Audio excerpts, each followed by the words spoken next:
미안. 자, 그래서 간단하게 OT 좀 이어서 나가보면은 이제 우리 파이만이 처음이신 분들 있잖아요, 그렇죠? 혹시 파이만 수학 다니는 사람? 나 다녀? 너 다녀? 그래? 그래서 일단 이제 우리 반명이 이건 필기 안 해도 괜찮아요. 우리 중 이제 2-1 택하게 될 거고요. 혹시 이거 글씨 안 보이는 사람? 보여? 재영이? 보여? 그래? 그 다음에 이제 선생님 이름은 이제 이우빈이고요. 그래서 내가 이제 너희들 담임이고요. 6주 동안 이제 맡게 될 것 같고요. 그 다음에 이제 우리 파이만은 총 3교시로 이제 이루어지게 되고요. 우리 과학은. 그래서 우리가 지금 1시부터죠. 그래서 1시부터 1시 50분까지 해서 50분 동안 할 거고요. 그 다음에 2교시는 이제 2시부터 2시 50분까지 이렇게 하게 될 거고, 그럼 이제 10분 정도 쉰다라고 생각하시면 되는 거죠. 그 다음에 이제 3교시는 3시부터 3시 50분까지이긴 한데요. 선생님 너희들이 조금 더 필요하다라고 생각하게 되면은 20분 더 추가해서 우리 원래 4시까지죠? 4시까지 할 수 있다. 그래서 웬만하면은 4시까지다라고 생각하시고요. 10분 일찍 끝나는 일도 한 6번 중에 한 3번 정도는 있을 것 같긴 해요. 그 다음에 이제 우리 원래 이제 과학 정규반은 클리닉이라고 하는 게 있지만 우리 특강 클리닉이라고 하는 게 없기 때문에 평일에 우리는 수요일 일주일에 한 번만 보면 될 것 같고요. 그러면 특강이다 보니까 숙제는 웬만하면 많이 안 내줄 거고, 너희들이 이제 우리 특강 말고도 다른 정규 다른 학원도 많이 다닐 거잖아, 그렇죠? 그럼 숙제가 방학에 또 많단 말이야. 그래서 원래 특강은 숙제를 이제 많이 안 내는 걸로 내가 이제 하고 싶어요. 그래서 많아봤자 많으면 2장? 적당하니? 그래? 조금 적으면 반장? 정도 될 것 같은데 그래서 숙제가 적은 만큼 너희들이 해야 될 건 뭐야? 다 해오기죠. 그래서 무조건 숙제는 그 다음 주 수요일까지 오늘 낸 숙제는 무조건 다 해오시고요. 혹시 숙제하다가 이제 모르는 것들이 분명히 나오게 될 거야. 그럼 그런 것들은 전부 다 이제 별표 쳐가지고 수업보다 한 10분 정도 일찍 오게 되면 선생님이 이제 알려줄게요. 그래서 모르는 거는 웬만하면 다 질문했으면 좋겠어요. 그래야 너희들이 많이 얻어갈 수 있는 거니까.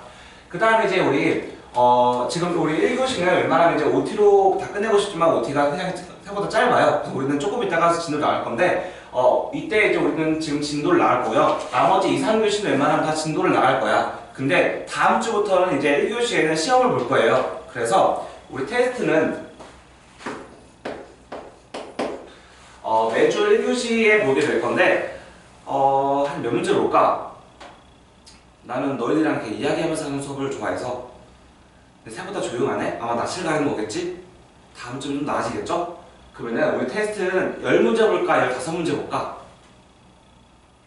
10문제면 난이도가 조금 있을 거고 15문제 난이도가 좀 쉬울 거고 15문제 15문제? 그게 좋아? 다들 동의합니까? 그러면 나 15문제를 만든다? 그러면 우리 테스트는 15문제 정도로 할 거고요.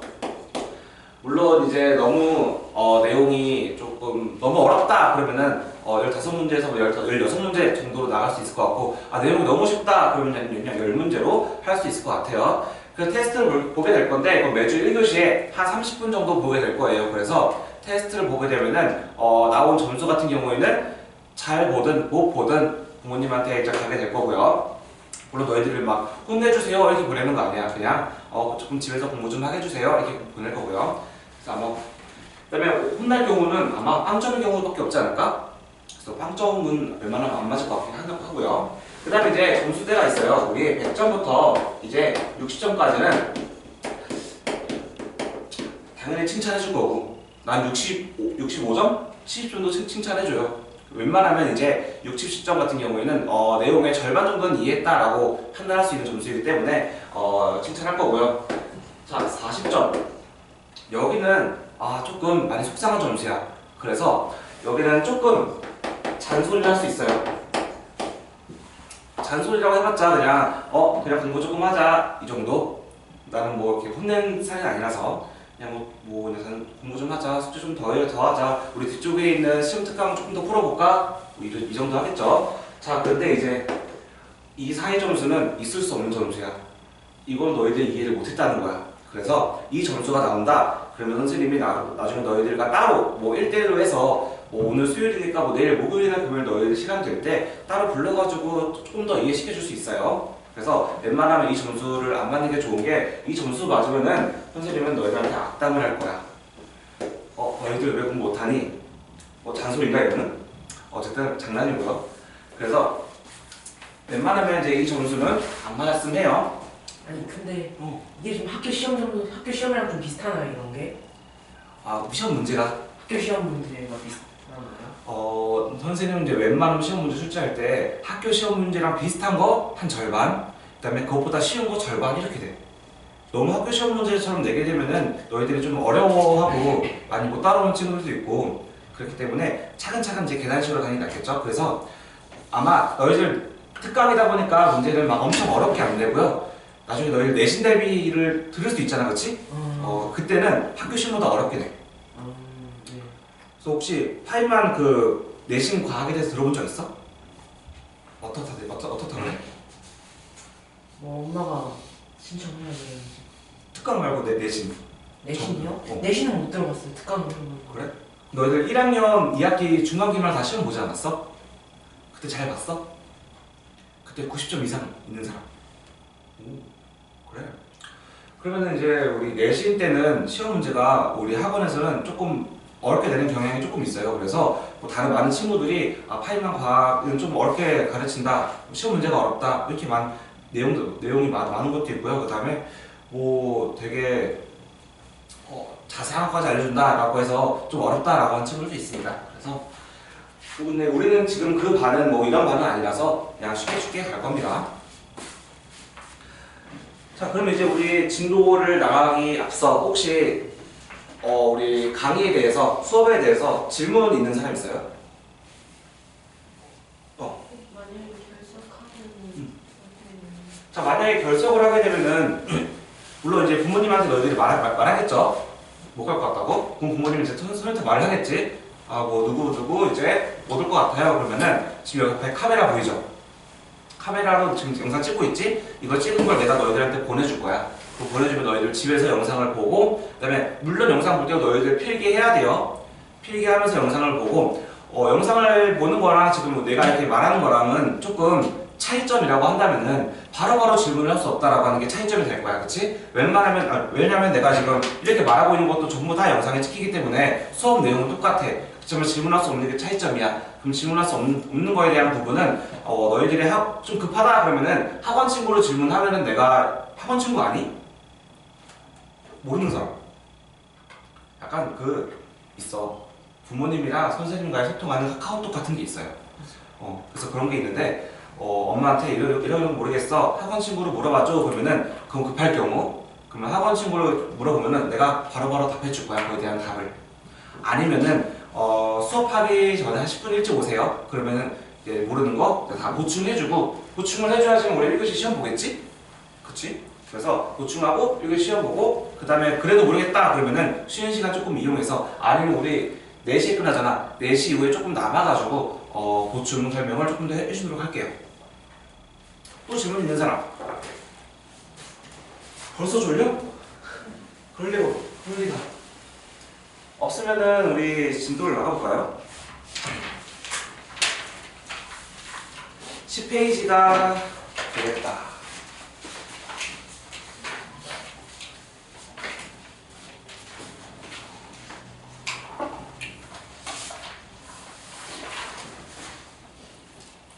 자, 10페이지를 보게 되면 이제 우리 원소에 대해서 배우도록 할 겁니다. 자, 우리 너희들이 잘 따라오면은 우리 나왔던 강의 계획서보다는 조금 더 진도를 더 나갈 수 있긴 해요. 자, 원소에 대해서 배울 건데,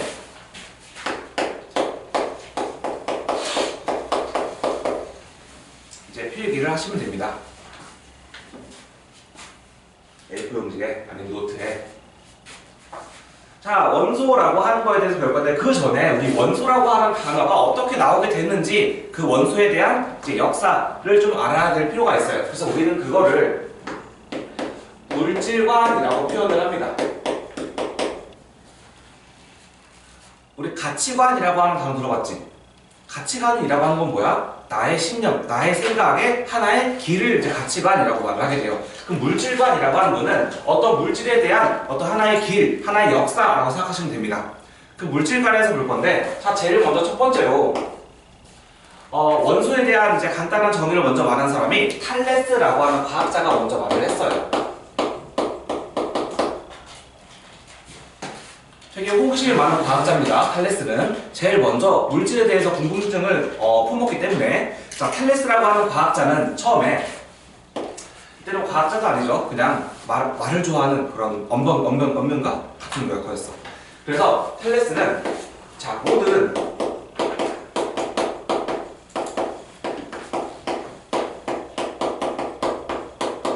만물의 근원은 물이다라고 주장을 해요. 만물이 뭐야? 전 세계에 있는 물질, 우리 우주에 있는 물질, 이게 만물이잖아, 그렇지? 그러면은 우리 세상에 있는 물질, 모든 세상에 있는 물질의 근원은 이제 물로 시작한다라고 주장을 합니다. 예를 들어 이 책상이라고 하는 것도 물로 만든 거고, 핸드폰도 물로 만든 거고, 이런 이야기야. 맞아? 아니죠. 그러면은 당연히 틀린 말이겠지. 그리고 두 번째, 이렇게 모든 만물의 근원은 물이다라고 하는 거를 이제 받아들일 수 없는 학자가 나오게 돼요. 그게 아리스토텔레스입니다.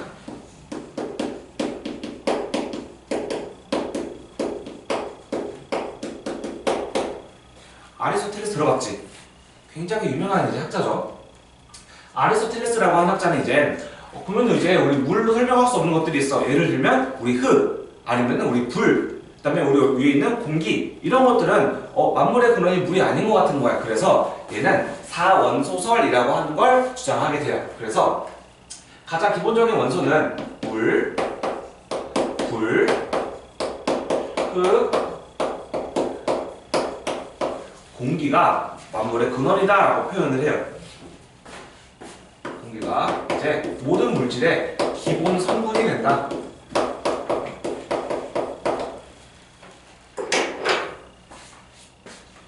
그래서 우리는 이거를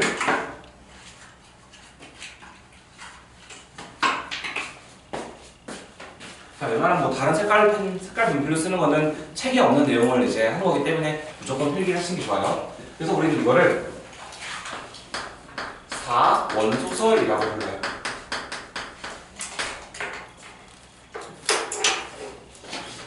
자, 아리스토텔레스는 굉장히 유명한 학자야. 그 다음에 많은 사람들한테 지지를 받는 학자야. 굉장히 유명한 학자고. 우리 이제 굉장히 유명한 연예인이 이제 뭐 말 한마디 하게 되면 그거는 거의 이제 명언처럼 남게 되잖아, 그렇지? 굉장히 유명한 많은 업적을 내온 사람. 예를 들어 누가 있을까? 아이폰 만든 사람 누구지? 아이고요. 아이폰. 아, 스티브 잡스. 스티븐 잡스가 이제 하는 말은 거의 다 이제 명언 남게 됐어. 그처럼 거의 그 급이야.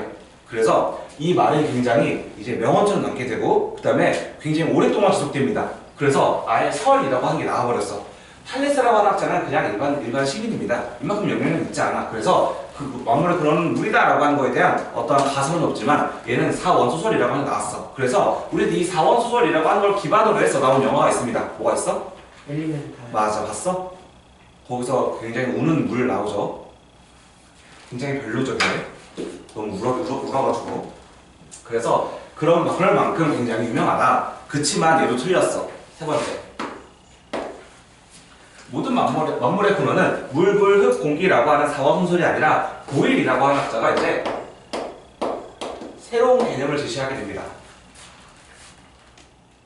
보일이라고 하는 학자가 이제 원소라고 하는 이 단어를 처음 써. 잠깐 화장실 좀 갔다 왔는데 지금 불편한 게 있어가지고. 그래 갔다 와요. 그럼 이거 못 들은 거 내가 일단 쉬는 시간 알려줄게요. 아, 그냥 앉아 있을게요. 왜 멈출 순 없어. 갔다 괜찮아. 많이 안 나가지 않는 거야. 자, 보일이라고 하면 이제 원소의 개념을 처음으로 제시하게 됩니다.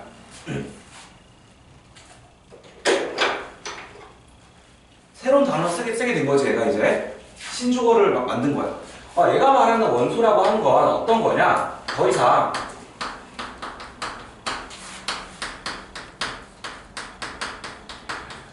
쪼개지지 않는 상태를 원소라고 정의를 내려요.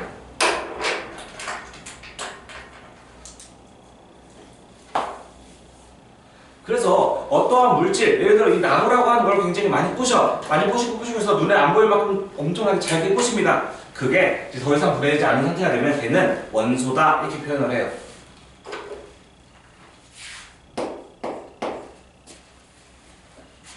자, 네 번째.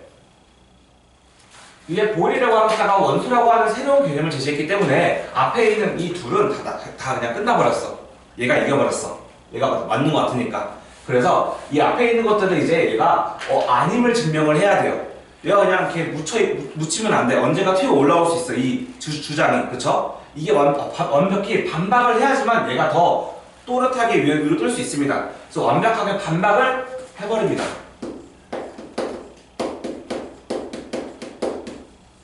라부아지에라고 하는 과학자가 이제 완벽하게 반박을 해. 어떻게 반박을 하냐면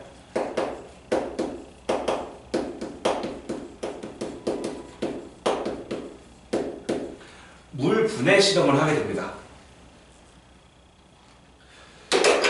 얘네가 만약에 지금 만물의 근원, 그 다음에 기본 성분이라고 하는 거는 더 이상 쪼개지지 않는 상태가 기본 성분이고 더 이상 쪼개지지 않는 상태가 그럼 물이라는 거야. 그치? 그럼 기본 성분에 지금 물이 들어있기 때문에 얘는 더 이상 쪼개지면 안 돼. 얘네들이 제시한 개념에 의하면. 그치만 분해를 해버렸어. 그럼 얘는 원소인 거 아닌 거야? 원소가 아닌 거죠. 그쵸? 그래서 어떻게 물 분해 실험을 하게 되냐?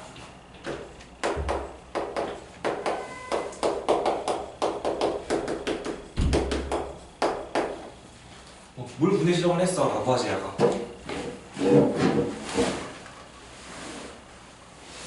자, 어떻게 물 분해 실험을 했냐? 자, 이렇게 생긴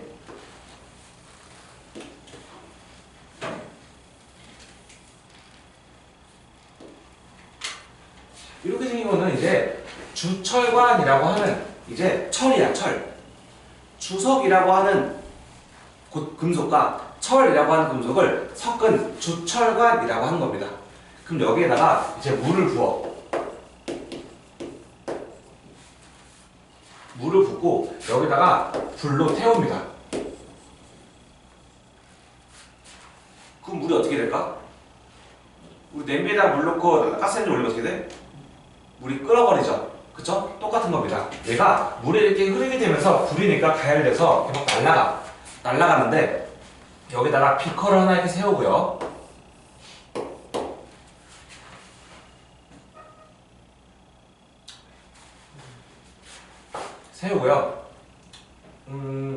이렇게 약간 여기다 물을 이렇게 채워놓고선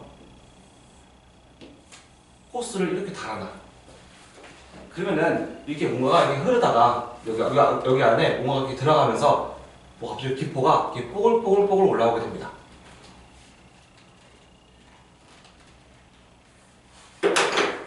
빨간색이 있으면 좋겠지만 빨간색이 안 보이네요. 이따가 가져가볼까. 자, 이거 빨간색이야. 알겠죠? 이거 빨간색. 자, 빨간색으로 여기 이렇게 물듭니다. 필이 아니야? 필이.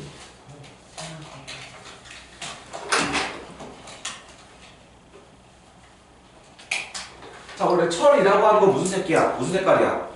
철색이지. 예를 들어 뭐 약간 여기보다 조금 진한 색, 책상 의자보다 조금 진한 색이 이제 철색인데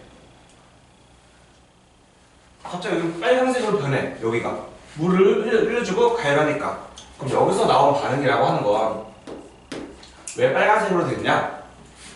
철이 산소랑 만나게 되면은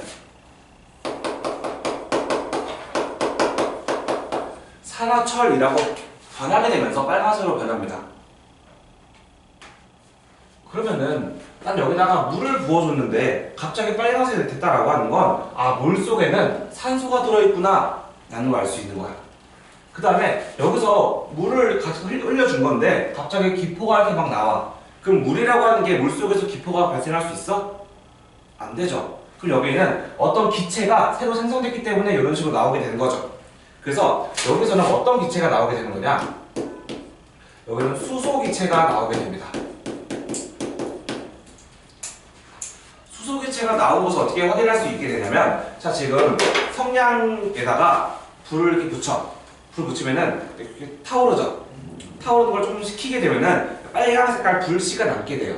그럼 빨간색 불씨에다가 바람을 이렇게 후 불게 되면은 산소가 들어가게 되면서 불이 더 타오를 수 있어. 그쵸?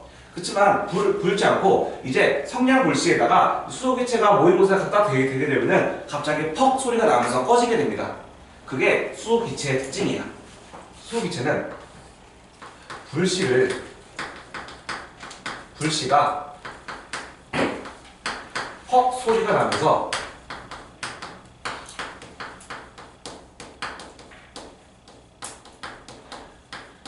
꺼진다라고 하는 걸 통해서 아, 여기서 만들어진 거는 수소기체구나 라는 걸 알아내게 됩니다.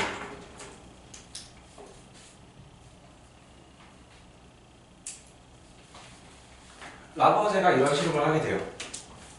처음에 물이 가질 수 없는 특징이야. 철이라고 하는 건 물과 만나게 되면 빨간색이 원래 안 변해.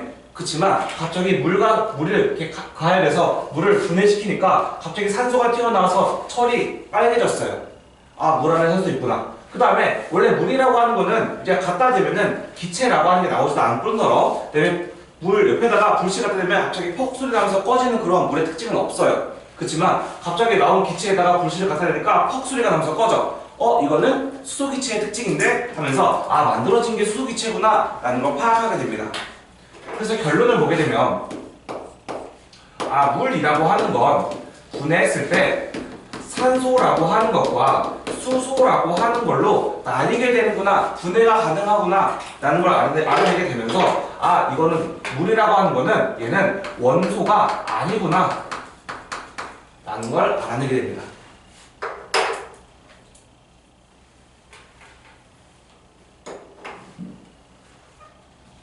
여기까지 이해되니? 어떻게 이제 원소라고 하는 개념이 튀어나왔는지 알겠습니까? 그래서 이 나중에 라보아제라고 하는 이 물분해 실험이라고 하는 건 나중에 너희들 내신할 때 굉장히 중요한 그런 실험이 될 뿐더러 굉장히 중요한 이름이 굉장히 많이 나오는 학자가 됩니다. 학교에서 실제로 물분해 실험해요? 아, 아쉽지만 조금 학교에 돈이 많다? 그러면 해. 지금 학교에 웬만하면 이런 걸로 돈을 투자하진 않아. 너무 간단하고 너무 실험 오차가 심하고 그 다음에 너무 불 때문에 위험하고 그래서 잘 안 돼. 물분해 실험하는 학교 저기 저 과학중학교? 과학중학교에서는 하겠다. 거기서. 근데 뭐 어디지? 대치나 어디지? 뭐 이런 서울 쪽 가게 되면 강남 쪽 가게 되면은 실험과학학원 있잖아. 다녀봤어? 안 다녀봤어? 실험과학학원은 이런 거 무조건 해. 아, 싫네. 근데 엄청 비싸. 장난 아니야. 그래서 우리는 이렇게 이론이라도 배워봅시다. 나중에 동영상을 한번 보세요. 자, 그럼 이제 우리 원소라고 하는 거에 대해서 배웠습니다. 그럼 이제 우리 원소의 정의부터 한번 이제 배워보도록 할 거야. 원소의 정의는 저 보위에 제시한 정의랑 이제 비슷하게 돼요. 그래서 물질을 이루는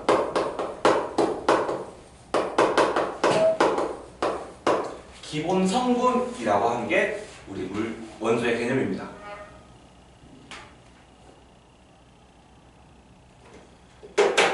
자, 여기서 또 중요하게 봐야 될 키포인트. 기본 성분이라고 했어요, 나는. 물질은 이루는 기본 성분이에요. 자, 그럼 특징을 볼게요. 자, 원소의 특징은 첫 번째. 원소는 분해가 될 수 있어? 안 되지. 왜냐면 얘가 이렇게 제시했기 때문에. 원소라고 하는 건 절대 분해가 안 되는 거야. 그래서 특징은 더 이상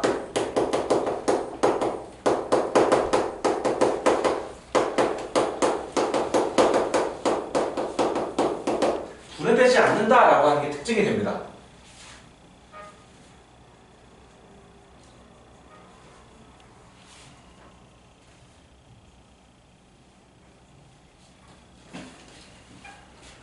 준석이는 A4 용지 하나 더 줘야겠네. 네? A4 용지 하나 더 줘야겠어. 글씨가 혹시 너무 크나요? 괜찮아, 너만의 스타일이잖아. 네? 괜찮아, 괜찮아.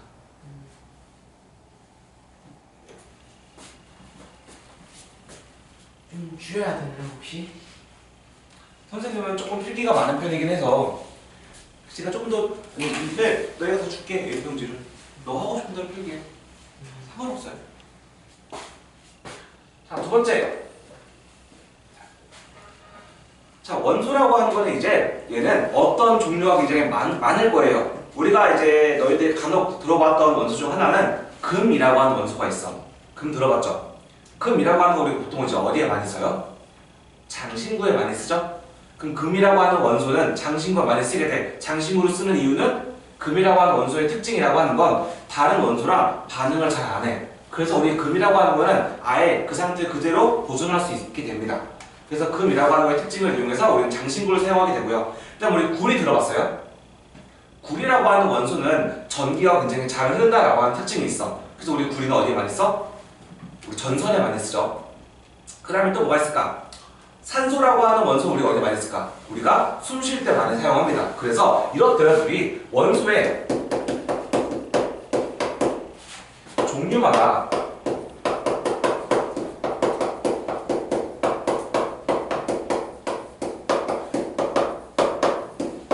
특징이 다르다라고 하는 게 특징이에요.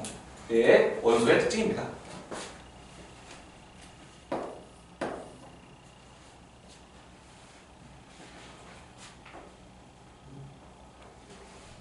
자, 마지막 특징은 세 번째입니다. 자, 마지막 특징 세 번째는 자, 지금까지 우리 발견된 원소가 있을 겁니다. 그쵸? 그럼 우리가 여태까지 발견한 원소가 있을 뿐더러 또 많은 원소를 발견했는데 그 중에서 우리가 인공적으로 만든 원소도 존재해요. 그래서 다 합쳐가지고 지금까지 약 120여 가지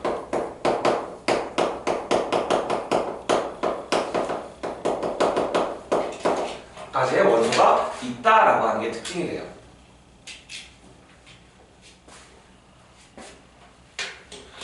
뭐 교과서에는 우리 학교마다 교과서 다 다르잖아, 그렇죠? 120여 가지다라고 하는 교과서가 있지만 118가지다라고 하는 교과서가 있어요. 그래서 뭐 똑같은 말이에요. 118가지나 120여 가지나 같은 말이기 때문에 두 개 차이잖아요. 그래서 이 120여 가지 중에서 이제 우리가 진짜로 자연에서 발견한 거, 뭐 금, 그다음에 탄소, 산소, 수소 이렇게 자연에서 발견한 거는 약 90여 가지. 90여 가지는 자연에서 발견한 거고요. 30여 가지는 우리가 인공적으로 만든 거야.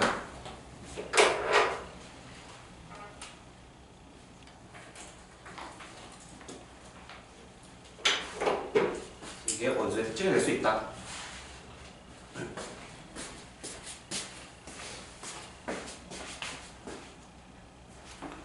앞에 거 지울게요.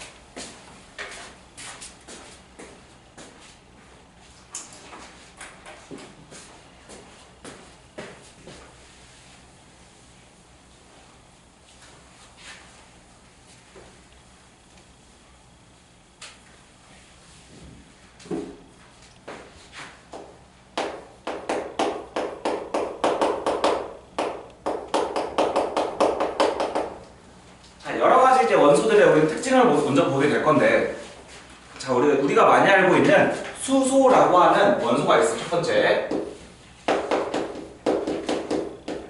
자, 수소라고 하는 원소의 특징은 얘는 모든 원소 중에서 가장 가벼운 원소야.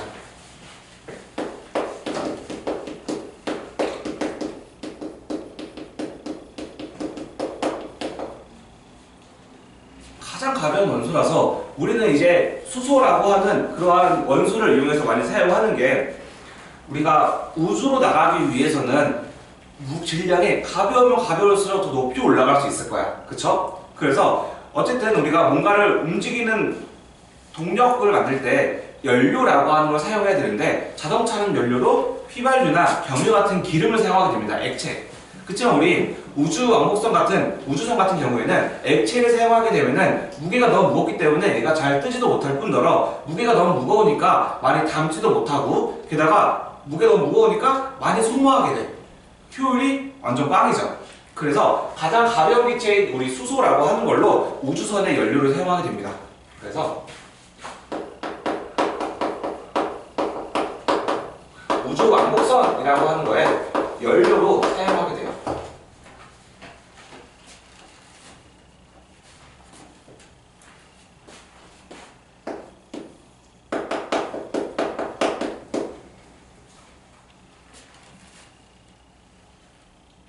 자, 두 번째 이제 우리 산소라고 하는 건데, 산소는 당연히 우리는 다 알지. 우리가 식물이나 동물이나 생물에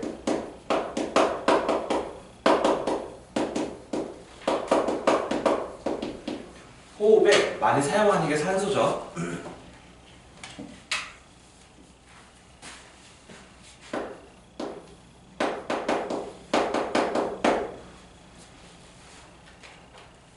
그다음 질소.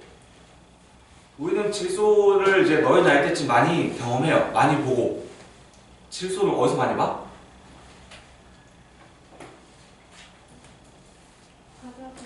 그치, 과자 봉지 안에 우리 질소 굉장히 많죠. 그럼 질소를 과자 봉지 안에 넣는 이유는, 질소라고 하는 건, 아니 과자 봉지 안에 만약에 산소를 가득 집어넣었다 생각해보자. 그럼 우리 마치 과자 봉지를 열어놓고 있는 거랑 똑같은 거야. 그쵸? 그럼 과자 봉지를 열어놓고 하루가 지나. 그럼 과자 맛이 어때? 맛이 없어지죠. 어떻게 돼? 맛이 아니니까 식감이 눅눅해져. 그러면은 과자라고 하는 거는 산소랑 반응을 해서 과자가 눅눅해지구나 라는 걸 알 수 있어. 그치만 그 안에 질소를 넣는 이유는, 질소라고 하는 건 과자랑 반응하지 않기 때문에 과자가 그 상태 그대로 유지가 가능하게 됩니다. 질소라고 하는 거의 특징은 그래서 반응성이라고 하는 게 굉장히 낮아요. 다른 물질과의 반응성이 굉장히 낮아요.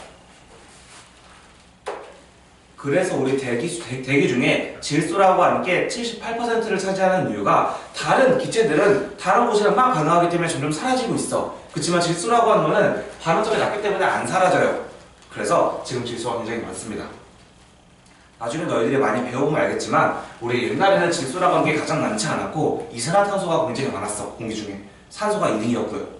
그렇지만 우리 이산화탄소라고 하는 건 굉장히 반응성이 큰 물질이기 때문에 걔는 다 바다로 들어가 버렸고요. 질소가 그때 1등을 차지하게 됐습니다. 네 번째,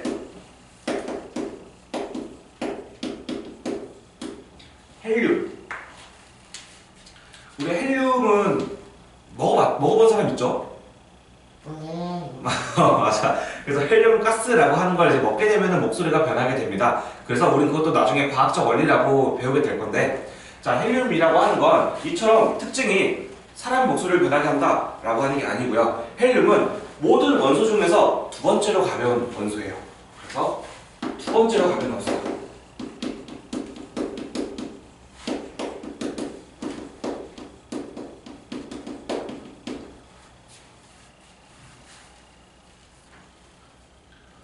그래서 헬륨 가스를 먹게 되면은 목소리가 변하는 이유에 대해서 혹시 들어본 적 있어요?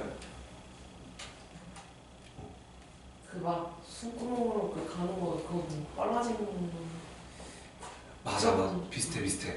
그래서 원리라고 하는 건 나중에 너희들이 유튜브 보면 알겠지만, 헬륨 두 번째로 가볍다라고 했죠? 그러면은 우리 산소라고 하는 거는 무거운 편이야.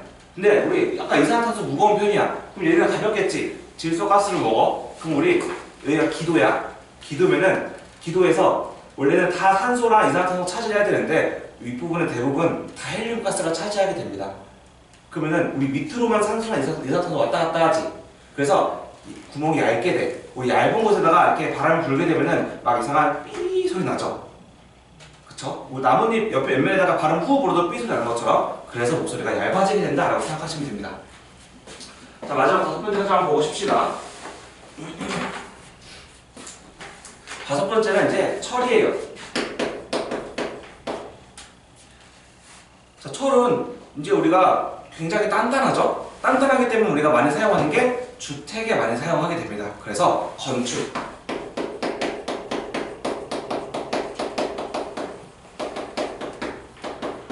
굉장히 튼튼하기 때문에 집을 지을 때 많이 사용한다라고 생각하시면 됩니다.